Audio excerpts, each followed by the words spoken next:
আসসালামু আলাইকুম ভিউয়ার্স। সকাল সকাল চলে আসলাম রুবাইয়ের জন্য নাস্তা বানাতে, কারণ সে খেয়ে মাদ্রাসায় চলে যাবে। এখন বাজে মাত্র 6:30। সে 8টা বাজে মাদ্রাসায় চলে যাবে। সে অনেক বেশি খেতে লেট করে, তাই আমি সকাল সকাল নাস্তাটা বানিয়ে নিচ্ছিলাম। এই নাস্তাটা হচ্ছে আটা দিয়ে, ডিম দিয়ে আর বিভিন্ন মশলা দিয়ে। এই নাস্তাটা সিম্পলের ভিতরে খুবই মজা হয় খেতে। উপকরণ খুবই কম সময়ের মধ্যে এই রেসিপিটা সহজেই তৈরি করে ফেলা যায়। তাই মাঝে মাঝেই এই রেসিপিটা আমি করি বাচ্চাদের জন্য, কারণ সকালে নাস্তা বানানোটা খুবই প্যারার, এত সকালে বানানোটা। তাই সব ফাঁকিবাজি নাস্তা আমি তৈরি করে দেই, যেগুলা উপকরণ কম এবং সময় কম লাগে। এখন রুবাইয়া খেয়ে দিয়ে চলে যাবে মাদ্রাসায়। তাকে রেডি করে দিয়েছি, এখনও সে খাচ্ছে। তার খেতে অনেক বেশি লেট হয়। তাকে মাদ্রাসায় দিয়ে এসে এখানে আমি রান্নাটা করে নিচ্ছিলাম। আজকে রান্না শেষে অনেক কাজ আছে।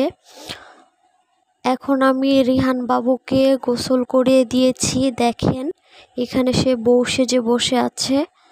এখানে আমি এই কিচেন র্যাকটা থেকে সব কিছু নামিয়ে এটাকে ভালোভাবে ধুয়েছি। এটা একটু ময়লা হয়ে গিয়েছিল, তাই আমি ডলে ডলে এটাকে ক্লিন করেছি। আমার হাতটা প্রায় ছিলে গেছে। এখন এটাকে এটার জায়গায় সেট করে নিয়েছি। তারপর এটাকে আমি পুরাটা গুছিয়েছি। মশলার বক্সগুলোও একটু ক্লিন করেছি, কারণ মশলার বক্সগুলোতেও একটু ধুলাবালু পড়েছে। এই র্যাকটা ধুতে আমার অবস্থা খারাপ হয়ে গেছে। ফাঁকে ফাঁকে ধুইতে এটার অনেক বেশি ধাত অনেক জায়গায় কেটে গেছে। আর এই দিকে দেখো আমাদের রুবাইয়া চলে এসেছে। রুবাইয়া মাদ্রাসাতে আসলেই দুয়ারে দাঁড়িয়ে অনেকক্ষণ যাবৎ ডাকবে। সে ঘরে ঢুকেই মাদ্রাসায় কি হয়েছে না হয়েছে তা বলছিল। আমি বলছিলাম, আগে তুমি তোমার ব্যাগটা খুলে রেখে নাও, তারপর কথা বলো। তো ওর ব্যাগটা খাটে রেখে এখন তার ভাইয়ের সাথে কথা বলছিল। আর রিহান তো তার বোনকে দেখে মহা খুশি। সে সারাদিন ওয়েট করে থাকে তার বোন কখন মাদ্রাসা থেকে আসবে। যতক্ষণ পর্যন্ত ওর বোন মাদ্রাসা থেকে না আসবে সে অনেক বেশি কান্নাকাটি করে ওকে না দেখলে। রুবাইয়া মাদ্রাসা থেকে আসলে আমার একটু শান্তি।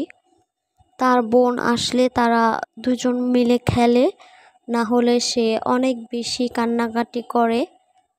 আজকে তোমাদের কাছ থেকে এখনই বিদায় নিয়ে নিচ্ছি। আজকের জন্য এই পর্যন্তই। সবাই অনেক বেশি ভালো থেকো। আল্লাহ হাফেজ।